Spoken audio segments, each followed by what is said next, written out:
حضرت زبیر دا د نبی کریم صلی الله علیه وسلم د ترور زوی دی حضرت زبیر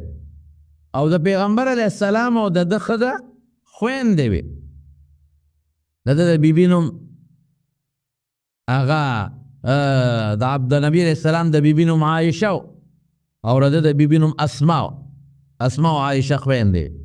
نو د ترور زوی هم دی او بیبیانې هم خویندې دي نږدې رشته دار هم دی دی چې کله مړ کېده په جنگ جمل کې عبدالله ابن زبیر یې کېنه وی بچې وی په ما ډېر زیات قرضونه دي او قرضونه پرې رسو خلکو به راوړه امانت وي د ځان سره کېده ده به ورته ویې وروره د امانت خو دې ما سره کېښوده خو هسې نه چې د امانونه د ضایع نه شي نو زه به یې ولګوم ښه او چې کله دې پکار وي بیا مانه غواړه نو چې یو شی ما سره امانت پروت وي او زه هغه سړي ته ویم چې ما له اجازت راکړه چې دا زه ولګوم نو لګولی شي بیا دی کې د مال د مالک لم پیدا را او د لم پیدا را دی به په خپل کاروبار کې ولګوي نو د لم پیدا شو ګټه به ولو کې هغه لم پیدا ده ولې که داسې سره پردی امانت روک شو نو د هغه تاوان دی او چې تا ورته ووایي چې زه به یې لګوم او بیا روک شو خراب شو نو بیا په تا تاوان دی نو ده سره به خلکو امانتونه کېښودل حضرت زبیر رضی الله عنه نو ده به ورته وایي زه به یې لګوم او پې قرپوره کېدل یا چادر نه کړل زما د مولا نه غواړه بابا مولا دې څوک دی مولا خو مرئی ته م وایي سردار ته م وایي رشته دار ته م وایي بابا مولا دې څوک دی وی مولا مې الله دی بچې چې قرض خلاص شي نو بعد رشته داران هغې وارثان نو زما د ټول مال 3 حصه د قرض نه پس دا به هغوی له ورکړي او چې کمې د قرض نه پس او د هغه خیرات د وصیت نه پس چې 2 حصې پاتې شي تاسو تقسیم کړئ نو صاحب چې چاته به وی نو یو صحابي ولا مخې له ورغی وی زما پرور څونه قرض دی وی دومره او وی ستاسو مال خو دومره نه دا قرض خو نه پوره کېږي وګورئ که چرته قرض هم خلاص نه کړو ما ته ووایه زه به راسره امداد وکړم حضرت عبدالله ابن زبیر وایي چې څومره مال او ځمکې کورونه هم خرڅ کړل غوره ښه وایي خدای پاک هغه 22 لکه روپۍ قرض هم خلاص کړ د هغې نه پس چې کوم وصیت و هغه وصیتونه مې هم ورکړل او څونه مال شو د مال کې خدای برکت واچو مال څونه شو څه کم 6 کروڑه درهم او دا عبدالله ابن او دا حضرت زبیر چې د مبشر بالجنت مو نبی کریم صلی الله علیه وسلم چې کوم 10 صحابو له په یو مجلس کې جنت زیری ورکړو یو پکې عبدالرحمن ابن عوف دی او بل پکې حضرت زبیر زمارونو په صحابو کې صحابه ډیر مالدار تیر شوي دي حضرت عثمان ذوالنورین نه دی تاسو ورته عثمان غنی وایه ذوالنورین یو د رسول الله مبارک لور په واده و حضرت ام کلثوم او بل حضرت رقیه یو وفات شو نو بل یې په نکاح کړه ورته یا رسول الله بدویم هم وفات شوه رسول الله صلی الله علیه وسلم وفرمایل وی که زما 3 لور وې نو ابه مې عثمان له ورکړی څونه مالدارو اوهو لیکن مال سره مینه نشته ولې مدینې ته چې صحابو هجرت وکړو نو خوږې اوبه مدینه کې کمې وې اوبه ترخې وې په کویانو کې هم مالګیجنې اوبه وې د یهودي او کویو بیرې روما ورته وایي نو هغه یهودي چې به کله خوښ خلکو له به یې به ورکول او چې به یې نه خوښانه او په بیه به یې ورکولې حضرت عثمان صاحب ورغی ورته یې ویل لکه دا نیم کوي را باندې خرڅ کړه نیم دا معنا چې یو ورځ به توب او یو ورځ به زه یهودي ورته ویې نه خرڅوم لکه وایي چې په 100 پیسو ویې خرڅو الګ هغه ورته ډېرې پیسې وویې عثمان صاحب یې ډېره ښه ده زما دا نیم شو چې نیم یې ترې واخېسته حضرت عثمان صاحب اعلان وکړه وی یو ورځ زما دي اوبه یو ورځ د دغه یهودي دي ځکه نیم مې واغېسته نو زما په ورځ کې تاسو راځئ چې څونه اوبه وړئ وړئ خیراتي وړئ نو خلک به د عثمان صاحب په هغه نمبر کې راتلل او مشکونه به یې پرې ډک ډک وړل د یهودي نمبر کې څوک راتلل نه یهودي دقسې حق به کېناست یا خدای دا پسې جنجال واورېده زه په بیه ورکوم خیراتي ورکوي نو په هغه روز خلک وړي زما په ورځ یې نه وړي نو یهودي په خپله عثمان صاحب پسې راغلي دا باقي هم رانه واده وایي که په دومره راکې راکړې که نه علم یاره په هر څه کې خو مې اخلاص که څوک نه راځي هغه باقي نه مې واخېسته مسلمانانو ته وقف او د تبوک په غزا کې سخت جنگ و دشمن ډېر زیات و سفر هم ډېر اوږد و ګرمي م وه نبی کریم صلی الله علیه وسلم د صحابو نه مدد وغوښت چنده چې ورته مه ووایه حضرت عثمان رضی الله عنه راغی وی صاحب دومره سلو خان سره د کتو دا وقف حضور پاک ډېر خوشحال وي بیا وی 200 بیا وی 300 بیا راغی وی صاحب د 2 عیسې لښکر ټول انتظام په ما او زولې ډکه د پیسو راوړه د دې دراهمو اشرفو او رسول الله مبارک ته مخې ته وغورځول اوس که مینه وانه داسې څوک کوي مال ګټي خو مینه نیسته نبی کریم صلی الله علیه وسلم ورته یو ناشنا اعلان وکړو د پیغمبر اعلان به د خدای د طرف نه وی د نن نه پس چې عثمان څه عمل کوي به ده ته به هېڅ نقصان نه رسي ته دې خوښه یې کوه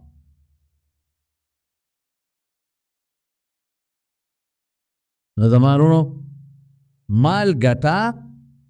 د ښځې حق دی د بچو حق دی د خېټې حق دی سخا به پکې وکړې حج به وکړې عمره به وکړې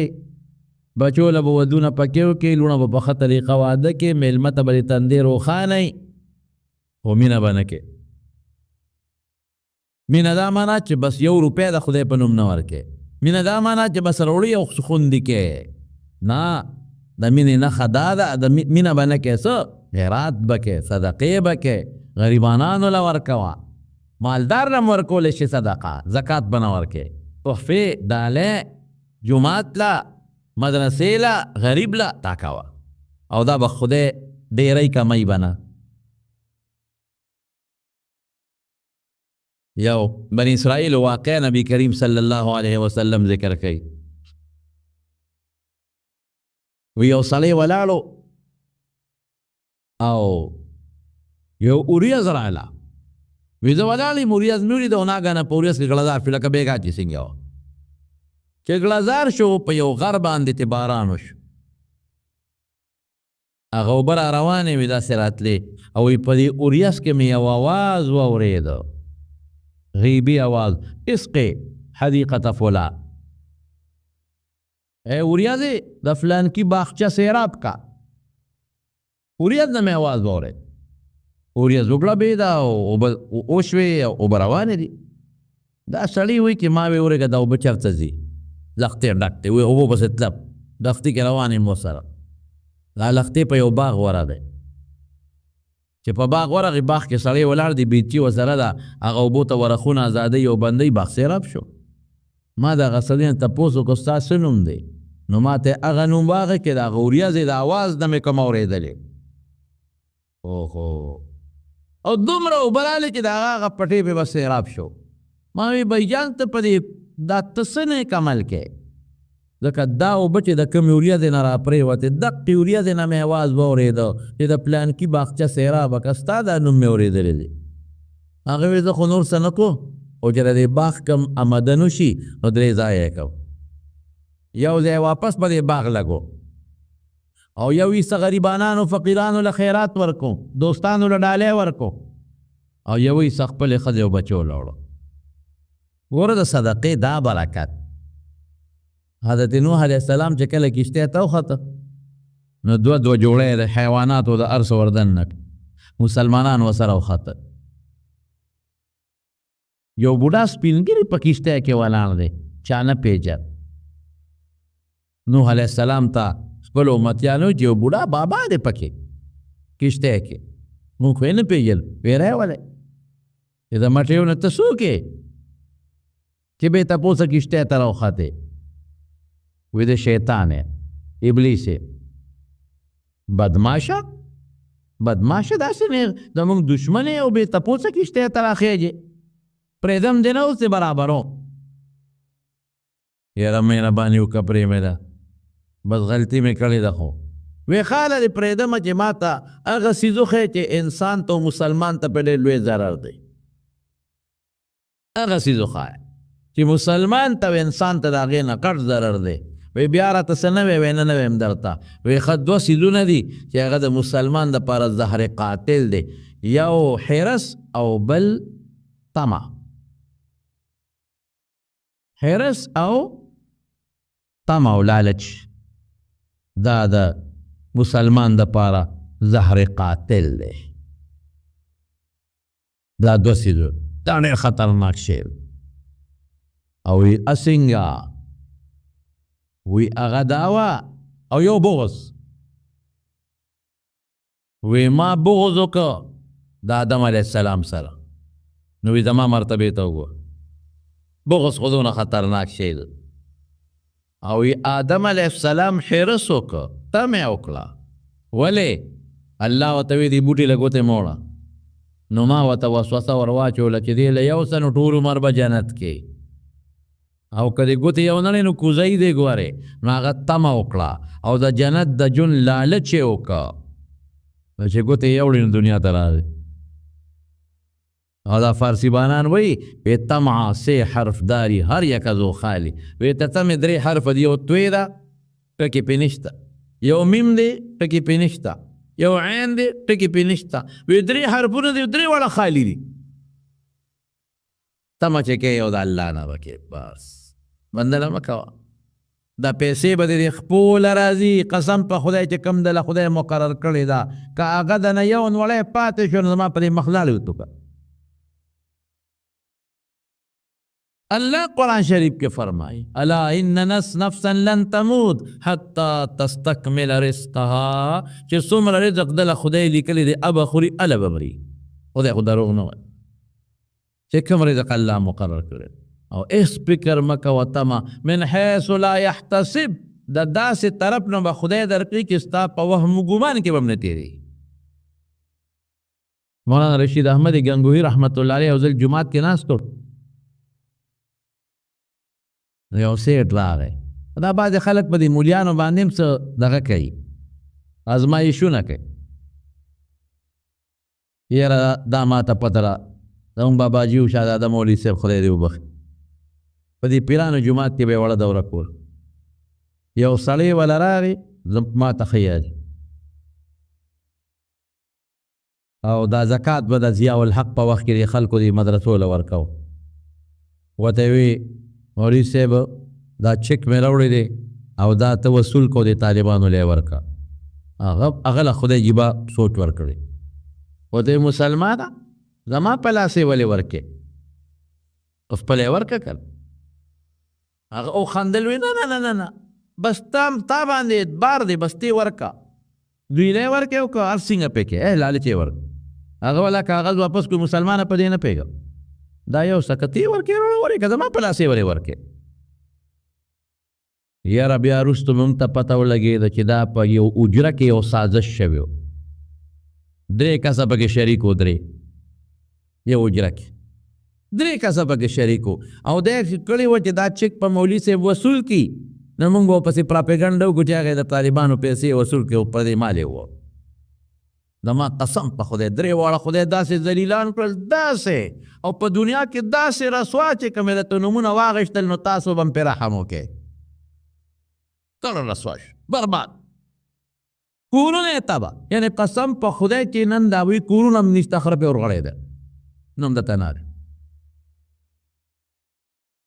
یو به مولیانو به ازمایښونه نه کوي ټوکې به نه کوي په دې خدای خفه کېږي دوی د خدای د دین خدمت کوي نو چې څوک د خدای د دین خدمت کوي نو الله پې خفه کېږي ګورې مولیانو سره به هغه د خبره ظلم زیاتې او دا سازشونه به بلکل نه کوي دا ګناه نو سیټ صاحب په زړه کې دا و چې راشه بیا به ورته ګورو به چې دلې پیسې راوړې خو هغه ډبلې روپۍ وې وی صاحب دا مې راوړي دي دا والي وي زما نه دي په کار زما ورته حاجت نشته وی طالبانو لی ورکه وی ته یې ورکړې که نه وی صاحب تا طالبان دي دا مې راوړي دا وله ورکه وی چې زما په لاس یې ویشي په خپله یې پې ویشه که نه شیخ صاحب بار لاړ نو مولانا رشید احمد گنگوی صاحب په پڼو کې هغه پیسې واچو او داسې ډډې ته ودرېد چې ما ونیینې مطلب یې دا و چې زما د مخه خو یې نالې زه اوس ګورم چې اوس یې اوچتی که نه پیسې خو د خلکو خوښې د خپل عبادت وکړو اشراق مونځ یې وکړو چې کله راووته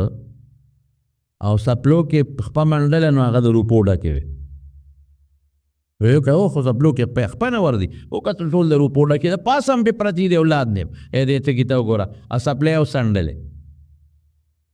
او روپۍ ته یې وسنډلې او څه وایي ګنده ماله چې څوک در پسې منډې وایي نو تختې ته ځان نه ورکې او چې څوک در نه تختي د پیزار سلامونه کې خپل رد دا حقیقت پې ور مولانا زکریا صاحب رحمت الله علیه دا یہ تقریر بخاری کې واقع لیکلی بخاری شریف یو تقریر وی یو سړی دی او مسافر د جماعت ته راغی جماعت ته مسافر څنګه راغی وی کتل نو په یو ګوټ کې هلته یو سړی ولاړ دی عبادت کوي دلته بل ولاړ دی عبادت کوي هلته بل ولاړ دی عبادت کوي دی وایي چې زه خو ډېر زیات اوږې ما او ذرا شک چې 2 سالې به زمۍ نو دی کې یو جینۍ راله خشته ښکلې خوبصورته هغې سره خوانچه ده د غوښو د هډوکو د څه ورته وایي د روجو ډکه هر قسمه خوراک پکې دی چې دا جینۍ څنګه راله او دا اشنا چې هغه درې ورته هډو ګوري نه او دی ورته اوس په نیغ په نیغه په ترس ګوري چې شیخ راغی خدایه چې کم خوا به ځي هغه جینۍ خوانچه کېښوده لوټی راواغېسته او لاسیندونکي ورسره دی هغه ګوټ والا له ورغی او اوس هډو ګوري نو دې ته جینۍ ورته منت کړي د لاسو وینده ډوډۍ نه خورم لرکه نه جینۍ لږه به خامخا خو نه یې خورم او ورته منتونه کوي اخر کې په منتونو رضا که لاسې وینځل بیا ورته خوانچه مخې ته کېښوده وایي دا وخوره نو هغه سړي چې به څنګه هډوکې خوړه که نه نو دا هډوکې به یې راغېشته دا غوښه به یې ته وخوړه دا جینۍ به یې په دا مخ ویشته غوښه به یې خوړه دا جینۍ به یې په دا مخ ویشته بیا به یې غوښه خوړه جینۍ به یې او دې به ورته منتونه کول چې خیر دی که ما ولي خو دا خورا خلاص که خورا خلاص که بیا ورغې هغه بل په مانځه ولاړ دی ورته هډو ګوري نه هغه ته مینت زاري کوي نه خورم نه خورم خورې به خامخا خیر منت ته کوم لاسونه یې پې ووینځل هم دا چل کوي چې غوښه خوري په هډو کې دا جینۍ په دا مخ ولي چې غوښه خوري په هډو کې دا جینۍ په دا مخ ولي او جینۍ په هغې کې مورته منتونه کوي او مړی یې دی ورته شیشه غېشته وي چې خدای نمبر خو زما دی چې اوس ما له راشي شي خلاص نه شي هغه ګوټ لاله هغه مو سره دا چل وکړه نه خورم نه خورم راځئ که په مینت یې په خوراک وخوړو هډو کې خوري غوښه او په مخ دا جینۍ ولي اخره کې دله راغی چې دله څنګه راغې دی ورته وایي لاس نه اینځمه او ته کې اینځه که نه خپل کار کوه دا مطلب و چې دا خو د نورم دا چل وکړه زه هم دا چل وکړم وایي سړی پېچ و چې دا خو ښه د غوسه شوه وایي ښه دې خوا کو به وینو داسې ووینو خوانچه ورته مخکې کړه چې هډوکي اوچت کړه او د هډوکي نه یې غوښه وخوړه او هډوکي اوچت کړه او جینۍ پې په دا مخ وویسته د هغه دا مطلب و چې دې کلي به رواج هم داسې و چې ډوډۍ خوري په هډوکي داسې خوله او چې هډوکي اوچت کړې پې ویسته هغې خوانچه کېښوده او پې ورغړېوال دی مرهرې اوس ته هغه داسې کړي ته خدای بې خو باسه ډوډۍ در وړم ما په مخ ولي ودرېږه چې در باندې وګرځم هغه وی چې داسې کار دی چې هغوی خو ټولس وینې کړې او بیا دې پې ډوډۍ وخوړه نو زه څه خبرو مې دا بره دې وطن رواج داسې نو او ورته وایي زه دنیا یم جینۍ ورته وایي زه دنیا یم دنیا او دا ما سره چې څه لاس کې د دنیا سامان دی شویشت درې رانه خفه دي رضا کوم یې نه رضا کېږي راته شا کوي او زه یې مه شا کوئ وخورئ او ته خو چې راننوتم تا راته هغه ځای نه شیشه غشتی و ته خو ما پسې یې ستا دا کولو ته څه حاجت دی که خورې وخوره ډکېږي ډک سګې دا خدای دې بې خو باسه واقعي څومره چې دې دنیا ته دې شا کړه که نه هغه مره درپسې درمنډې وی او چې څومره ورپسې لګېدلې نو تختې به ده نو ما درته دا ووې چې دنیا ګټل منه نه دي تجارت کوه د صحابو موټرې اوښانو ځان له موټر واله د صحابو ځمکې وې ته نه چې نه وې باغونه مو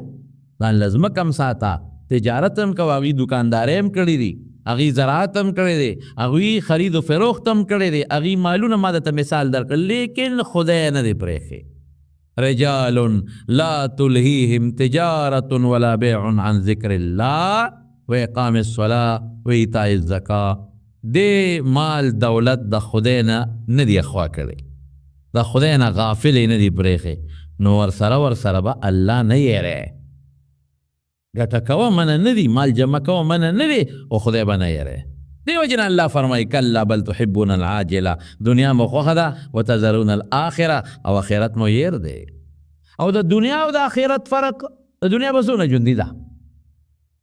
یو سړی د 80 کالې ژوند دی او په 80 کالو کې 15 کاله خو ته د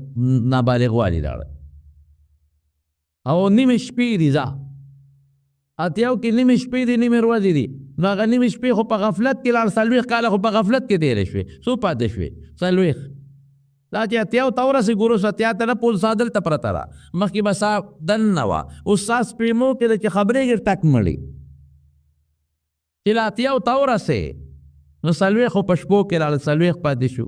نو 40 کې 15 کاله خو دې دا الګ دغه لرې کا نو څو پاتې شو 15 نو 15 تو کال کې خو کم از کم د 10 کاله وی الګ ته ماشوم دی نو څه ژوند دی او د آخرت ژوند څومره دی امام غزالی لیکلی دی وی که دا ټوله ځمکه د اوري د دانې نه ډکه کې تر اسمانه پورې اسمان څومره اوچت دی که دا ټوله ځمکه د شړشنګ د دانو نه ډکه کې تر اسمانه پورې او یو مرغۍ راځي او 1000 کاله پس یوه دانه وړي نو دا دانې به ختم شي خو د جنت ژوند به ختم نشي او د آخرت ژوند به ختم نشي او نه به د قبر ژوند او نه به د دوزخ ژوند ختم شي نو موږ د دنیا د لږ ژوند له منډې ترلې شروع کړي دي او هغه هم پرېښی دی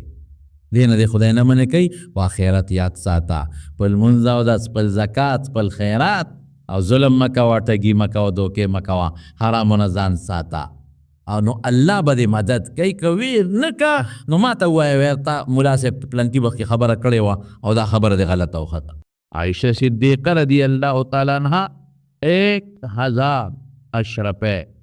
عبداللہ ابن زبیر ورته راولېږلې په میدان یې وغورځولې خادم ته وی راشه شابه په مدینه کې په کوڅو کې ګرځه وویشه کاسه به یې ډکول او خلکو له به یې ویشل چې ماښام شو پیسې خلاصې شوې چې ماښام شو ویلګې ته وایي وی روژه ماتې راوړه روژه ماته کړو وی څه دله راوړه د خدای نه وخت یو 2-3 شرپې به دې پرېښې وې اوس به مې دله د بازار نه سره وړي نو تا به پرې روژه ماته کړې وه نو ورته یې وخندل چې اوس راته یادې وختي به دې راته یادې کړې وې داسې سخي وه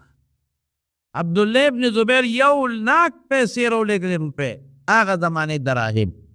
ماښامه پورې ټولې ختمې عبدالله ابن زبیر مکه کې بادشاهۍ دعوه کړې وه دی خپرېو په چا ورته وې پیسې مه لګه عایشې له اخو چې ته څه ورلېږې خیرات کوي وی ښه او بیا نار چون تېری وی که تا چل کوي علیه نذرو یعنې یو ګونه قسم چې بیا به نه ورلېږم عایشې ته چا وویل صدیقې ته وی هغې خو قسم هغه وخوړه چې بیا به نه لیږم وی ښه وی علیه نذرو وی په ما دې قسم دی چې زه به د سره خبرې نه کوم ما د سهاره به نه کوي د الله لار کې خیرات له مې به نه کوي نو ته سره به خبرې نه زمانه اوږده شوه عبدالله ابن زبیر بند ما سره به خبره نه کوي ولې سخانه ما منې کوي دا خو ما د رسول الله مبارک نه زده کړې چې هغه کله پوه شو چې اوس خو کار نه کېږي او ترور مې ده نو راغې د حضور پاک ماما خیل عبدالرحمن ابن عوف وغیره مسور ابن مخرمه دا صحابه د حضور پاک ماما خیل و د بنو زهره دی وله په جرګه کې راغسته نو عایشې بیبي په کور کې دننه پرده تړلې وه نو په دروازه چې بس وکړل نو اواز به یې وکړ درځو نو دی بوته راځي نو په دروازه به رادننه شو د پردې نه پورې غاړه به ناست نو دی بوته حدیث درس کول مسلو ته پوښتنه به یې کول جوابونه به یې ورکول نو عبدالله ابن زبیر هغوی ځان سره په څادر کې بند که پټ که داسې څادر یې ترې تاو اواز یې ورکړه زه فلان کې ام المؤمنین د مسلمانانو مور درځو داخل شو وی او راځئ هغه ته خو پته نه وه چې دی ورسره ټول درځي وی او ټول راځئ خو چې څنګه په دروازه ورتننه شو نو عبدالله ابن زبیر د پردې نه دننه وربنډه کړې او عایشې صدیقې دې پو باندې سر ولګو او ما معاف کا ما غلطي کړې ده وی ما قسم کړی دی چې نه دی معاف کوم ته ما راسخه نه منې کې او ورته جاړي او تام جاړي او نه دی معاف کوم ما قسم کړی دی او دلته د حضور پاک د ماماخیل ولقه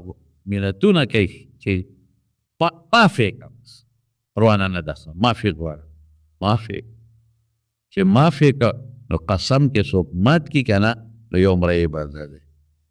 که مرۍ دي لکه دې زمانه کې اوس مرۍ نشته نو بیا به څه کوي لسو مسکینانو له جامې یا 2 وخته ډوډۍ به ورکوي که دا طاقت یې نه درې روژې به نیسي نو عایشې صدیقې په هغه قسم کې څه برایانه ذات کړل چې مرۍ به راته ازادو به او چې بیا به مته را قسم یاد شو دونه به وچلل چې سترګې به د اوښکو ډکې وې لوپټه به یې لمدی څه خادم او زما رونو پرېږدي نه الله پاک بدل نه پرېږدي د چا مونږ چې دا ورکړه کوو دا د چا په نوم ورکوو د الله په نوم بس د الله د نوم نه هر څه قربان زما رونو هر څه قربان مونږ ته چې غوالي چې د الله په نوم مونږ سر ښکته کړو د الله نوم هی دا مونږ سره چې څه دي دا د الله د طرف د عزت مان دولت جامع بچی قسم په خدای د الله ر طرف نه چې ونه غواړي سپنې چې ونه غواړي پر سترګې ړندې وي چې ونه غواړي پر خوله کږۍ پالک به والې لاړې به ترې بېږي چې ونه غواړي په دې لاسونه شلي او په دې پښې شلي په خدای که په دې لاس باندې خولې ته څه شی ورته نه کړي چې ونه غواړي اوس به د نبوتیا دې بېږي بل به دې پاکوي کومیاتونه چې څومره دي کوم من نعمت من الله دا ټول د الله د طرف د الله د نوم نه ارس قربان زمارو ارس نو مهرباني وکړئ اوس خپله غوټې مه ورکوئ که زکات در باندې فرضي کړې پام کوئ چې هغې نه انکار ونه کوئ دا مه وایئ چې زما مال به کم شي کم دي شي نه کمیږي کم دي شي مثل الذين ينفقون في سبيل الله كمثل حبة أنبت 7 سنابل في كل سنبلة 100 حبة والله يضاعف لمن يشاء زکات د خدای لار ورکول د صدقات جومات مدرسه غریب دا ټول د خدای لار ورکوه یو په 200 چنده به خدای درکوي بلکې د هغې نه زیات به در خدای درکوي وپته یو نه ده درې نه پرېږده به ماته بیا راشي خو یاره د الله دپاره د الله د رضا دپاره په داسې طریقه رسول الله مبارک وی بهتره صدقه دا ده چې د دې یو لاس باندې ښي ورکه چې دا کسب پرې خبر نشي دې طریقه پټه ورکوه الله به بدل درکوي دنیا کې به درکوي او په آخرت کې به درکوي او چې څوک صدقه ورکوي ګوره ما درته مخکې ووې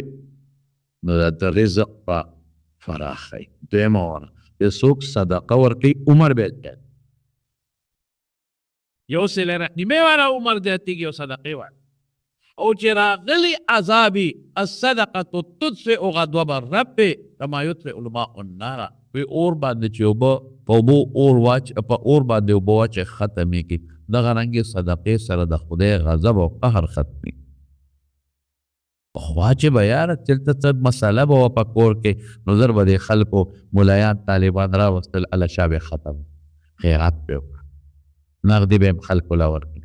الله به مصیبت ختم کړه اوس خو ټیک ده د مولا طالب راوستو ضرورت نشته شکر دی هر کور کې حافظ ذکري نو په خپله خلک تلاوت کولی شي صدقه کوئ که نه خدای به نیکبختیار مصیبت به خپله ختمي او که د مخکې نه صدقې ورکې نو مصیبت به راځي نه د خدای غضب به راځي نه کور کې برکت په رزق کې به برکت او د دې سخا مقابل بیا بخل دی او ډېر خطرناک دی چې سړی بخیل او نه یې ورکوي. هغې متعلق بیان به انشاءالله آینده جمعه کې درته وکړم. خو دا خبره به که خیر انشاءالله نن له تا کوې چې غوټې مه ورکړه، الله به یې درکوي که خیر انشاءالله. غریب د خپل وس مطابق، مالدار د خپل وس مطابق، او زکات هر چا له نشي ورکولی، غریب له به ورکوي، او عامه صدقه هر چا له ورکولی شي، هغې کې هېڅ هم نشته. نو داسې دې باندې عمل کوئ که خیر انشاءالله الله برکتونه درکوي. نو حضرت عثمان رضی الله عنه هغه هلک وی بچې دا اول لوی نه مې تېرېږي، وایي ته ګوره د ما قافله را روانه د شات پکې دي او چې څنګه راورسي قاله به شات درکړم. چې قافله څنګه راورسېده سړی راغی ولکه صبر وکړو خان لامته شوه شات پرې راوړل وی یو سید یو اوښ باندې مې 2 ډرمه شات راوړل وی یو دله ورکړه یو ډرم غونډله. هغه سړی ورته وایي وی صاحب چې یو ډرم دله ورکړمه نو په اوښ یو ډرم پاتې کېږي، نو بیا به دا انډې لاندې وغورځوږي. وی دا بل هم بله ورته وی صاحب کوړي به یې پسه یو هم ورکړه. دې ته څخه اوښ هم ورکړه سړي وی ده اوښ دې بوځه او دا 2 ډرمه شات دي زه ځان سره بوځ. دې ته څخه او چې کله مدینې منورې ته رالل په حیاتو شو نو مدینه منوره کې خوږې اوبه کمې وې. د یو یهودي کوې په وادي عقیق کې هغه به په بیه اوبه خرڅولې په بیه.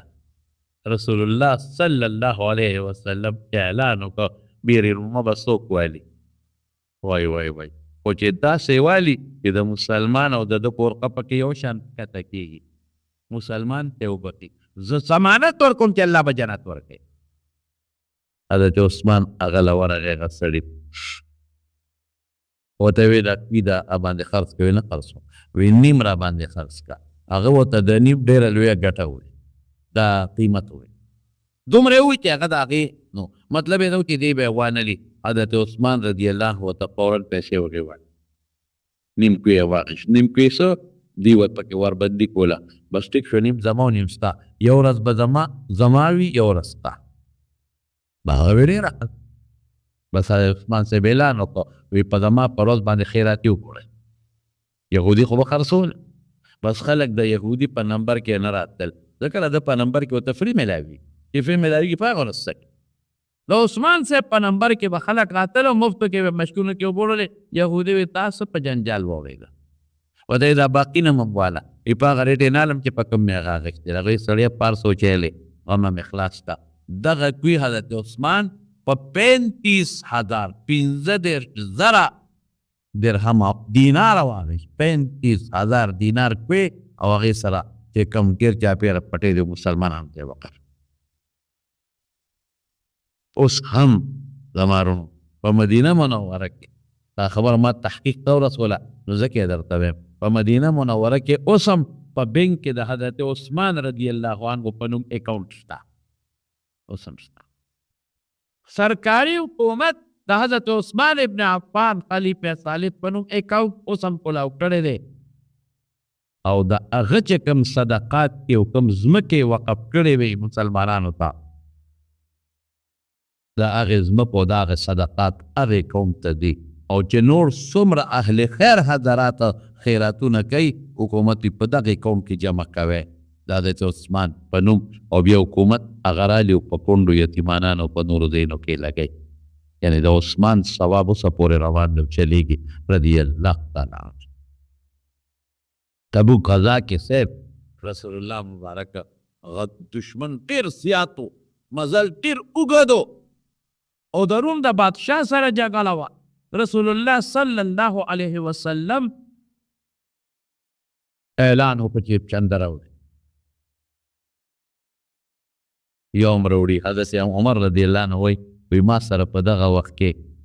پیسې په کور کې وې نو ما دا چل وکړو چې په غوټې مې نیمې کړې نیمې مې راوړې رسول الله مبارک ته مې کېښود. د حضور پاک په اعلان په دویمه ونه هر سړي به راوړي د کور. وی حضرت ابوبکر ما وی چې ته سره خو ما په نیکو کې چې ته مقابله نه ده کړې ما خو د ده نه چې ته ځان نه دی مخکې کړی نن به دې مخکې کېږو ځکه ما ته پته ده چې ما سره مال شته نیم مې راوړو وی دی که حضرت ابوبکر صدیق رضی الله عنه لږ غوندې شی راوړو کېږ حضور پاک خو کیا روپیو ما ته یې ومنه څومره دی راوړو ما یې صاحب د الله رسوله غوټ نیم مې راوړو نیم مې بچو ته پرېښود ابوبکر څومره دی راوړو الله رسوله څه چې مې موندل ټول مې راوړو بچو ښځې ته یې څه پرېښودل ترکت لهم الله ورسوله چې خدای او رسول شته نو څه غمونه دي هغې ته مې خدای او رسول پرېښود دې ته سخاوت حضرت عثمان پاسې ویستل اوښان زما د طرف نه فری او د دې سلو اوښانو سره کتې د هغې د پاسه چې کم پالان او کم کته او کم شی هغې سره حضور پاک ډېر زیات خوشحاله شو بیا وی نور به څوک څه ورکړي عثمان وی د الله رسول اوښان 200 وی نور به څوک سره وړي وی الله رسول اوښان 300 سره د کتو سره د ارسه او بیا دومره مال راوړو د سرو زرو مال چې حضور پاک ته دولۍ کې وغورځم د دې لاس کې بیا داسې اړه راوړم اوهو وی نن نه پس چې عثمان څه عمل کوي دته به هېڅ قسمه ضرر نه میلاوي هغه غریب نه شو فقیر نه شو نور به زیاتېږي څومره خرچه کوم نور زیاتېږي څومره لګوم نور به زیاتېږي ایمان ده وساته د رسول الله مبارک خبره باندې عمل وکړه څومره خرچه کوم نور به زیاتېږي نو ظاهره خبره ده چې د دنیا دا کم ژوند زموږ مخکې تېرېږي دا موږ ته عارضي ښکاري موږ یې وینو چې عارضي دی او دا او ته خدای او رسول موږ کې دا عارضي دی دا ختمېدو حالات موږ په خپله محسوسو او کم چې د آخرت زندگی ژوند را روان دی هغه مستقله زندگی ده موږ ادا محسوس کړی اوسه پورې لیکن الله د الله رسول و چې هغه مستقله زندگی ده نو دا فادي زندگی ده غیر مستقل عارضی چې څه ته وایي او هغه باقی زندگی ده مستقله زندگی ده نه ختمېدو والا د قبر نه پس مرحله ده حساب کتاب شروع شوه هغه د قبر محدود دی بیا د حساب کتاب ورځ محدوده یو ټیم وله شته او د هغې نه پس که جنت ته څوک لاړ باس نه ختمېدو والا زندگی او که دوزخ ته یو سړی لاړ نو بیا هم نه ختمېدو والا زندگی دا عارضي فانی هغه مستقل او نه ختمېدو والا دواړو سره تعلق کې اوس هوښیار انسان چې وي او کم ژوند ځان له خشته ساتل غواړي هغه عارضي به خشته عارضي به عارضي خشته کوي او مستقله زندگی به مستقل خشته کوي بس دا زمونږ هوښیارتوب د خدای او د رسول په نظر کې د دنیا ژوند دا عارضي زندگی ده دا مستقل نه دی او د آخرت زندگی دا د انسان دپاره مستقله زندگی ده الله رسول کوشش تا کوي الله چې کوم هدایات موږ له راکوي او موږ له کوم شریعت وضع کړی دی د الله او د رسول وینا او د الله او د رسول د وینا مقصد څه دی نو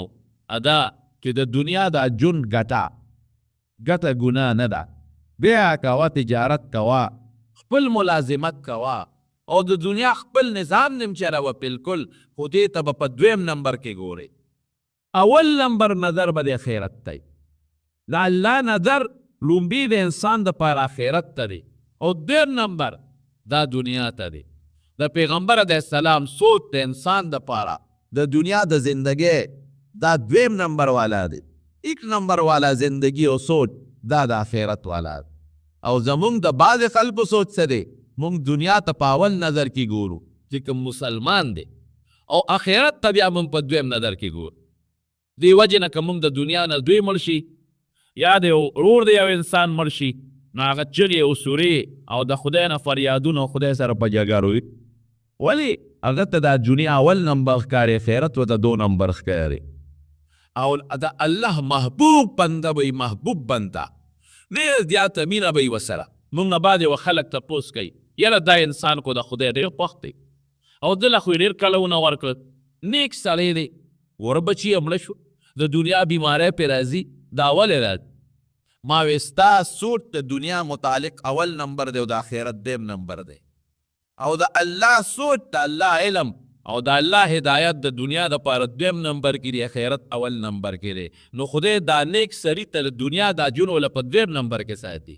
بس چې دی پکې جون تیری بس دا ولا ډیره ده. او د آخرت زندگی دا په اول نمبر کې ساتل غواړم، نو د دنیا تکلیف پم راولم، مصائب پم راولم، خو چې د آخرت هغه اول نمبر جون ولا مزیدار کو. ځکه نبی علیہ السلام فرمایي اشد الناس بلاء الانبیاء، وی په ټولو کې زیات تکالیف او مصیبتونه چې راځي دا په پیغمبرانو نه. د دنیا زندگی رضی دا ولا رضی ساتي،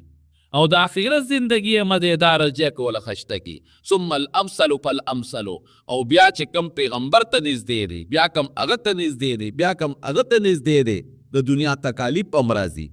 او مصائب هم راځي، هجرت هم پې راځي. د ابراهیم علیه السلام ژوند ته وګورئ، د حضرت ایوب علیہ السلام زندگی ته وګورئ، د حضرت یونس علیہ السلام زندگی ته وګورئ، د نبی کریم صلی الله علیه وسلم زندگی ته وګورئ. هجرت یو خپل وطن خپل بچی سره پاتې شو. دنیا ولا عارضی ساتي، بس چې صرف زندگی او ژوند دې پکې تیری،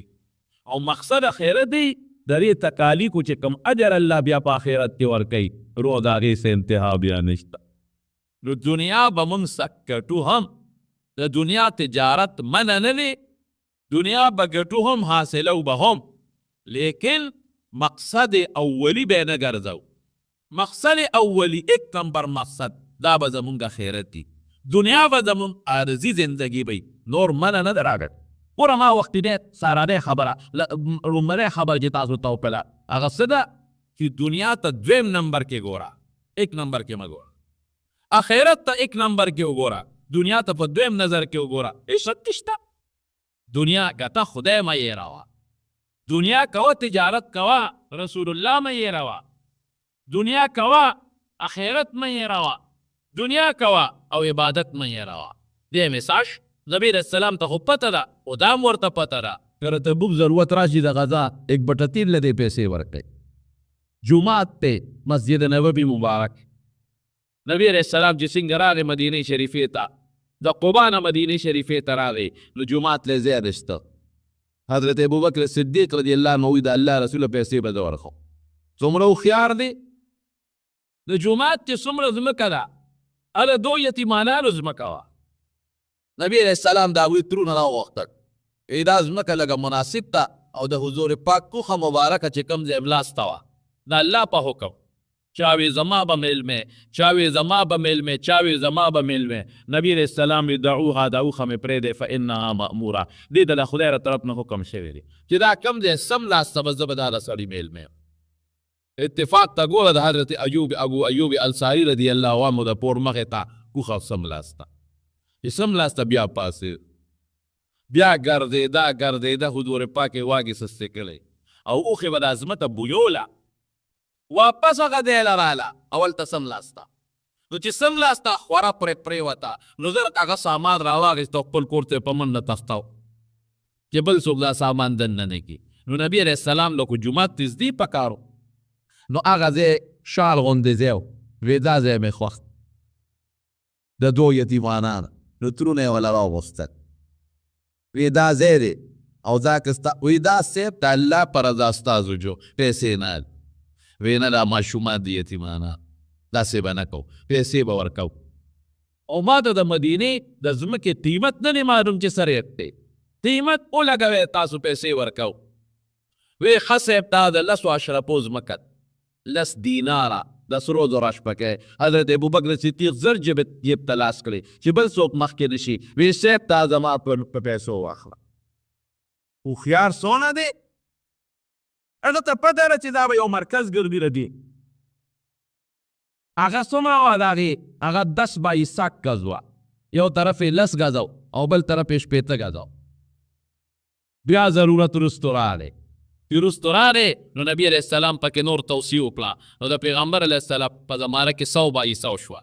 100 ګز طول او 100 ګز عرض. نو بیا ورپسې د حضرت عثمان رضی الله عنه زمانه راغله، چې د هغه زمانه راغله د حضرت عثمان، نو هغه جومات مکمل اوسپړ ده، وی نوی جوړو. او د ایټلي نه سوال جواب یې وکړه، د ایټلي نه یې ورله کاڼي راوړه، او داسې کاڼي ورله راوړل چې یو تیږه یو ستن، او پاغي باندې کاریګران ودرول او باغې نقش و نگار جوړ کړ چې په ستن د لرګي د کاري او بیا هغې کې ټانکر ني چې یوه ستنې او د بر معنی ولا د ساګوان لرګی راوغوښته عربی کې ورته ساج وایي د دې دیار نم قیمتي لرګی دی نن د مدینې منورې چې کومې دروازې جوړې شوي دي دا د ساج د ساګوان د لرګي نه جوړې شوي دي نه نور خرابوي او نه اوبه خرابوي او نه رنګ خرابېږي هغه لرګي ولا د پرمانه راوغوښته په بیړو کې او په اوښانو باندې دا سامان راورسېد او پیلونه یې ولا جوړول شروع کړل چې دا خشته شي نو صحابه کرامو میټینګونه شروع کړل چې دا خو ته ناجایز کار کوې د نبی علیه السلام په زمانه کې جومات کچاو ته پخی ولې د هغه په زمانه کې جومات کې نقش و نگار نو ته پکې نقش و نگار ولې کوې حضرت عثمان رضی الله عنه ټول صحابه راغونډ کړل وی دوه خبرې مې ذهن کې واچوې یو خو د پیغمبر علیه السلام په زمانه کې د خلکو کورونه کچاو نو که جومات کچاو نو څه بدې نه ښکارېدی اوس خلکو کورونه پاخه کړل نو دا لږه نامناسبه ده چې د خلکو کورونه یې پاخي او جومات ته د خاورو کچی دا بیا ادبي ده د جومات دویم دا وه چې د فارس او د روم او د مصر او د شام نه خلک راځي اوس مدینې منورې ته نو هغوی به وایي چې د دوی دا جومات څنګه کمزوری او کچه دی دوی سره د خپل عبادتخانې قدر نشته ځکه یې پخو او درېیمه واورئ وی په دې میراب منبر دلته ناست دی او د بیت المال واکمنان ټول دلته ماته ناست دي او ټول د لښکرو قومندانان مشران جرنیلان دلته ناست دي او ټول عمرا مې راغوښتي دي ګورنران دلته ناست دي وی د بیت المال 1 روپۍ پې نه لګوم دا ټولې پیسې زما ذاتي د خپل جیب پیسې دي په د بیت المال 1 روپۍ ما لګولي نو ماته دلته ووایه زما د وجې بغد نه کوئ د پیغمبر جومات دی او د پیغمبر په جومات کې به صفا خبره کوي چې د قیامت پر استاسو غاړه بنده نه شي د بیت المال مشرانو نه تپوس وکړو جومات له مې 1 روپۍ غوښتې ده وینا ګورنرانو نه تپوس وکړو تاسو نه ما چې د 1 روپۍ غوښتله چا نه والی وینا وی د خپل جیب پیسې پې لګو نو بهترین جومات حضرت عثمان رضی الله عنه جو صحابه ورسره ومنه وی ډېره ښه ده دروازې پې جوړې کړې او ټیلونه یې پکې ولګول او لرګي یې پکې ډېر زیات خشته ښکلی استعمال کړ دا ولې مالدارو که مال ورسره نو دا کار به چه دی نو کړی هوښیاران تر نله کورې کې په مسجد نبوي کې څومره منځونه کېږي په لکو خلک اوس داسې جومات جوړ شوی دی چې تاریخ لیکي چې په یو وخت کې 12 لاک کسان په هغې کې مونځ کولی شي 12 لاک کسان بلکې دا خو هغوی د خپل د مصلو حساب لګولی دی هغې کې د 3 کسو په ځای کې 4 ودرېدي شي تن ودرېږي نو د 12 لاک هم زیات دي لیکن هغوی په خپل حساب جومات کې دننه د 12 لاک کسانو گنجایش برابر کړی دی چې کوم د جومات دننه ځای دی یو کس چې مونځ کوي څومره ثوابي کېږي په یو روایت کې یو په 1000 او په بل کې یو په 50 سره ثواب کېږي دا ټول یو ځای کا د دې برابر ثواب په لومبې د حضرت ابوبکر صدیق کېږي ځکه چې لومبې ځمکه جومات ته هغه وقف کړی ده 2 نمبر ثواب په بیا د حضرت عثمان رضی الله عنه کېږي ځکه چې جومات کې توسیه دوی کړې د بنیاد یې هغې دواړو یې ښودلی دی څومره لوی ثواب او څومره لوی اجر دی یو مونځ خو نه دی نن سبا خو هغه هر وخت ودان دی داسې ټیم پکې نشته چې یو سړی دی په جومات کې په زور جومات یا په نوي جومات کې یو خالي ځای پیدا کړي د حج په سیزن کې وګوره په رمضان کې وګوره دې ودو کې پونې لږ رش کمې غري چې د عمرې شروع شو نو بیا څومره رش شروع شي دا ولې نو مال شته ورسره خو پر خپل مال کې رب العالمین نه دی هېر کړی الله پکې یاد ساتلی دی حضرت زبیر رضی الله عنه د نبی علیه السلام د ترور زوی دی او د پیغمبر علیه السلام سانډوم دی د هغه د بیبي نوم اسماء او د حضور پاک د بیبي نوم عایشه دا دواړه خپل نس کې سره خویندې دي لوی مجاهد دی حضرت زبیر کله چې وفات شو نو قرضونه وپې نو زوی ته یې ویلي چې دا قرضونه څومره دي دا ټول خلاص کا که زما ټول مال هم پکې ختم شي زوی ته یو عجیبه وصیت کړی دی که زما ټول مال ختم شي نو زما د رشته دارانو نه به بیا وغواړې ولا او که رشته دارانو سره مې مال خلاص شو نو زما مولا ته سوال وکړه وی مولا دې څوک دی الله دی وی هغه ته درخواست وکړه چې الله د زبیر قرض خلاص کا او بخاری شریف کې حدیث دی هغه قرض به سو خلکو به سره امانت کې خوده د به ویرا سره امانت میږدې که ضایع شوی نو ستاسو به ضایع شي دا راله قرض راکې نه به یې لګولې. نو چې کله هغه دې مړ شو او هغه قرضونه هر څه یې ورته خلاص کړل چې څومره د خلکو قرضونه او بیا د هغې نه پس یې مال وشمېره چې کم پاتې دی نو 2 لکه کم 6 کروړه درهمې پاتې 2 لکه کم 6 کروړه. دا په صحابو کې مالداران خلک دی. حضرت بلبل توخیب حضرت عثمان رضی الله عنه صحابو کې څومره مالدارو دومره دولت او مال نبی علیہ السلام ته په درجه مال ورسره شته دا نه چې هغه ته نه دی خبر. صحابو ته پته ده نبی علیہ السلام ته پته ده کله چې هجرت د مدینې وشو یو پیو هغه د یهودي په قبضه کې و چې د هغه به خوښه وه نو مسلمانانو له به اوبه ورکولې او چې به یې خوښه نه وه نو نه به یې ورکول. باغ کې دننه کیو طالب یې ورته والې. حضرت عثمان رضی الله عنه نبی علیہ السلام ته وی که دا پی والم او دی مسلمانانو ته وقف کوم سیسه پکې والم ماله به خدای سره کړي وی جنت. وی ډېره ښه ده یهودي له وی دا کوې را باندې خرڅ کا. هغه وی دا کوې داسې نه خرڅو نیم به خرڅو. وی ښه نیم را خرڅ کا نیم یې واغېست. چې نیم یې واغېست وی یو ورځ به د توګو وباسي یو ورځ به د زو وباسو. وی ډېره ښه ده فیصله په دې شوه. نو حضرت عثمان اعلان وکړ وی دا مسلمانانو ته خدای او رسول ته وقف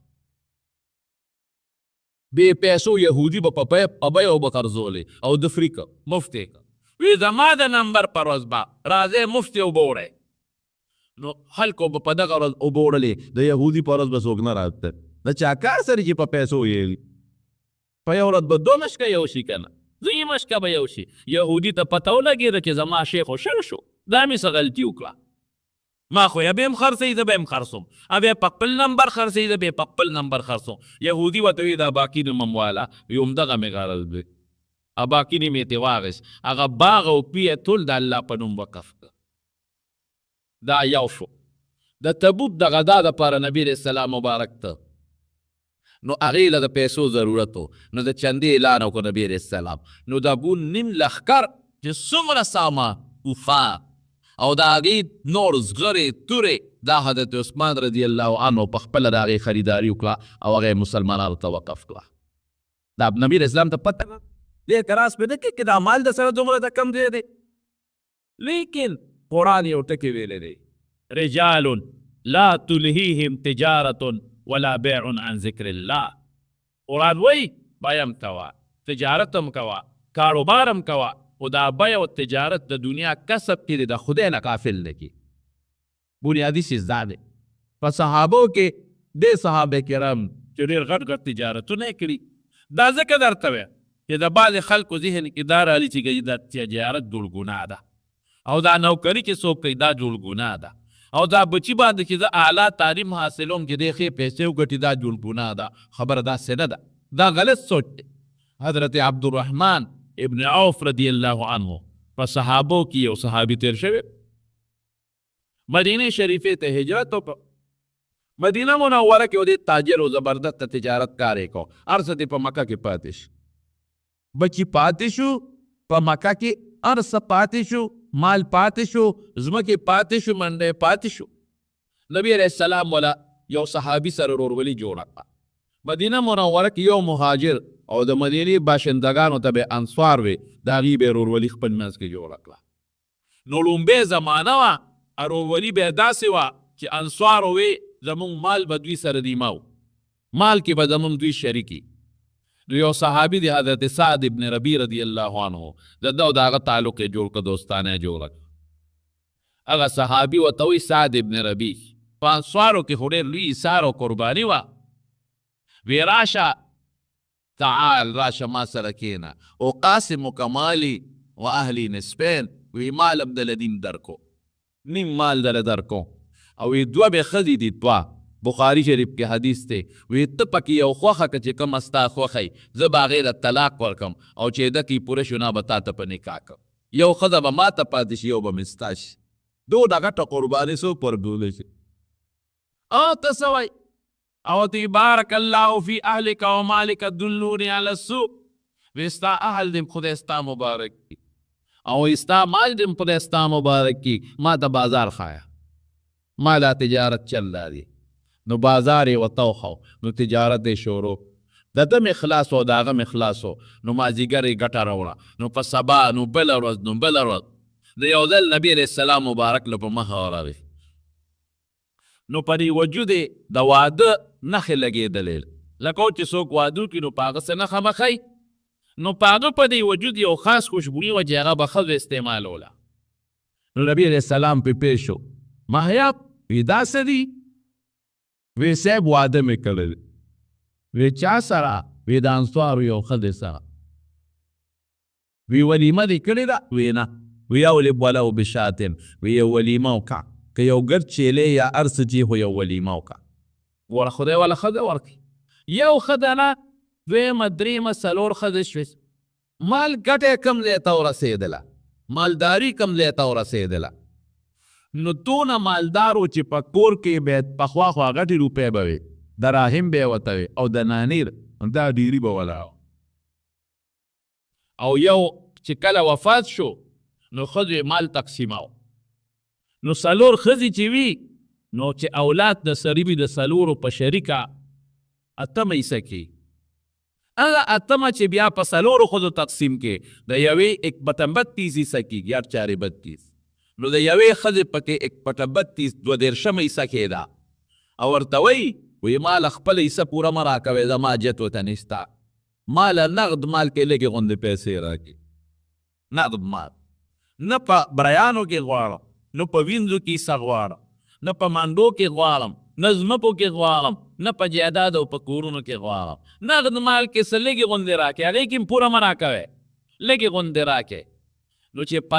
نغد مال کې ولا صرف لږې ورکړې نو هغه زمانه کې 80,000 دینارو اشرفی د سرو زرو درهم د سپینو زرو به او اشرفی دینار به د سرو زرو نو 80,000 د سرو زرو اشرفی هغې ته معمولي لږې غوندې ورکړئ نو زه ویم اکثر طالبانو ته ویم که دی 1/32 وایي صحیح بالفرض نو ته 80,000 دینار لا په 32 کې ضرب ورکړه چې څومره اشرفی به ته جوړوي دومره خدای مالدار لیکن سره د هغه مالدارۍ خدای هغه نه دی پرېښوده کور کې ډېرې نو هغه به څه کو هغه به وې د بدر کې څومره د نبي علیه السلام صحابه جمدي راشه د هغوی نومونه ما ته ولیکې جي فلانکي خو پکې مر دی د ښځې نوم یې راشه ولیکه د پلانکي خو ښه دم نیته د زامن ولیکه دا زموږ د پیرانو د کرني خانان بچا صاحب وفات شوي الله دې مغفرت نصیب کړي ډېر ښه انسان او الله یې د آخرت خوشحالۍ نصیب کړي الله دې ټولو بچو له صبر ورکړي او د ملکانو د کندي عاشق احمد صاحب کور والا وفات شوي وه